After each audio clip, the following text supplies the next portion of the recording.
उत्तर प्रदेश में बीडीसी के चुनाव में व्यापक हिंसा देखने को मिली है। जगह जगह मतपत्रों की लूट हुई है, छीने गए हैं, यहां तक कि महिलाओं के साथ बदतमीजी भी हुई है, दुर्व्यवहार हुआ है। ज्यादातर जगहों पर समाजवादी पार्टी के कार्यकर्ताओं के साथ ऐसा हुआ है। इस वक्त हमारे साथ अखिलेश यादव हैं, जो कि समाजवादी पार्टी के राष्ट्रीय अध्यक्ष हैं। सर, आज तक में स्वागत है। ये बताइए कि आपने कल देखा और लखीमपुर खीरी में एक महिला के साथ भी दुर्व्यवहार साफ साफ कैमरे पर दिखाई दिया। आप किस तरीके से इन चीजों को देख? हाल ही के चुनाव में जब भारतीय जनता पार्टी चुनाव हार गई, मुख्यमंत्री जी के स्तर पर ये रणनीति बनी कि हम सदस्य तो हार सकते हैं, बीडीसी तो हार सकते हैं, लेकिन जिला पंचायत अध्यक्ष का चुनाव नहीं हारेंगे, ब्लॉक प्रमुख का चुनाव नहीं हारेंगे। ये रणनीति मुख्यमंत्री जी के इशारे पर बनी और मुख्यमंत्री जी ने खुद बनाई। और इसलिए बनाई क्योंकि जनता ने जब चुनाव उन्हें हरा दिया, अपना परसेप्शन कैसे बने देश में और दुनिया में कि ब्लॉक प्रमुख सबसे ज्यादा उनके हैं, जिला पंचायत अध्यक्ष उनके हैं, इसीलिए मुख्यमंत्री जी के इशारे पर पूरी की पूरी खुली छूट गुंडों को दी गई। और उसी का परिणाम यह है कि जगह जगह पर पर्चे छीने गए, लोगों को नामांकन नहीं करने दिया गया, सड़कों पर संघर्ष हुआ, गोली चली, एक बहन को अपमानित होना पड़ा। उत्तर प्रदेश के जो स्पीकर रहे 2 बार, उनको अपमानित होना पड़ा, विधायक, पूर्व विधायक, उन सबको अपमानित होना पड़ा। ये अगर किसी की जिम्मेदारी है, अगर किसी के इशारे पर हुआ है ये गुंडई, तो भारतीय जनता पार्टी के चुने हुए मुख्यमंत्री के ऊपर हो। लेकिन आज अगर आप ट्वीट देखें तो मायावती ने जो ट्वीट किया है उसमें वो आप पर ज्यादा हमलावर हैं इसी इशू को लेकर। देखिए, मैं किसी का ट्वीट उसका नहीं ट्वीट देखता हूं जो खुद ट्वीट ना करता हो। और ट्वीट पे क्या लिखा जा रहा है ये हो सकता है उनके विचार हैं, लेकिन समाजवादी पार्टी उनका हमेशा सम्मान करती रही और हम आगे भी सम्मान करेगी। सवाल और लड़ाई भारतीय जनता पार्टी है। दोषी कौन है? डीएमएसपी किसके इशारे पे काम कर रहे थे? डीएमएसपी ने मोबाइल किसके इशारे पे बंद किए हुए थे? आखिरकार उत्तर प्रदेश के लॉ एंड ऑर्डर का किसकी जिम्मेदारी है?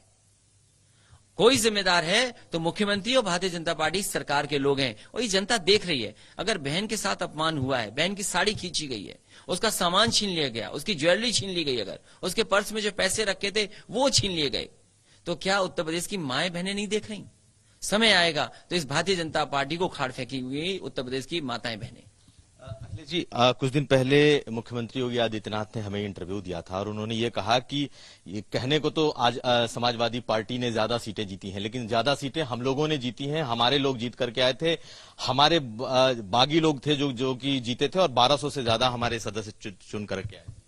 अगर मुख्यमंत्री योगी होकर के झूठ बोले तो आप क्या कल्पना करेंगे? आप सदस्य किसी के जीते हों नहीं जीते हों, लेकिन जिस तरीके से उत्तर प्रदेश का चुनाव हुआ है पूरे देश ने देख लिया। आप झूठ बोल सकते हैं, हम झूठ बोल सकते हैं, लेकिन सदस्य किस पार्टी के जीते हैं वो सब जानते हैं। हर जिले में पता है आपको। जिस समय सूची जारी की गई थी चुनाव में, जिस समय टीवी चैनल अखबार जो सूची जारी कर रहे थे वो यही जारी कर रहे थे कि सबसे ज्यादा सदस्य और बीडीसी अगर किसी दल के जीते हैं और प्रधान अगर किसी दल के जीते हैं तो वो समाजवादी पार्टी के जीते हैं। अब मैं थोड़ा पॉलिटिकल सवाल लेता हूं आपसे। ये बताइए कि ओवैसी घूम रहे हैं, जगह जगह आ रहे हैं, उनका भागीदारी मोर्चा बना हुआ है, किस तरीके से आप इसको चैलेंज को देखते हैं? क्योंकि उनके तरफ से कहीं ना कहीं उस भागीदारी मोर्चे की तरफ से इशारा है कि अखिलेश यादव के साथ वो जा सकते हैं अगर ऐसा हो तो। पूरे उत्तर प्रदेश की जनता और खासकर किसान, गरीब, नौजवान, व्यापारी भारतीय जनता पार्टी को हटाना चाहते हैं। इनसे सवाल यह है कि क्या किसानों की आय दोगुनी हुई कि नहीं हुई? नौजवानों को नौकरी रोजगार मिला कि नहीं मिला?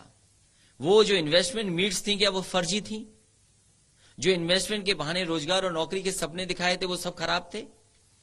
इसी प्रदेश में प्रधानमंत्री जी से उद्घाटन क्या कराया गया कि 1 करोड़ लोगों को नौकरी दे दी गई, रोजगार दे दिया गया। इतने बड़े झूठ बोलने वाली सरकार को हटाने के लिए अगर किसी भी छोटे दल का सहयोग लेना पड़ेगा तो समाजवादी पार्टी सहयोग लेगी। सभी छोटे दलों को लाने को एक साथ समाजवादी पार्टी की कोशिश रहेगी। इसमें ये सब दल भी हो सकते हैं। सभी दल जो भारतीय जनता पार्टी को हटाना चाहते हैं और उत्तर प्रदेश को विकास के रास्ते पे ले जाना चाहते हैं, उन सबको साथ लेगी समाजवादी पार्टी। एक आखिरी सवाल, आपको लगता है कि राजनीतिक तौर पर इसको एक ध्रुवीकरण की कोशिश हो रही है, सांप्रदायिक ध्रुवीकरण की कोशिश आपको दिखाई देती है?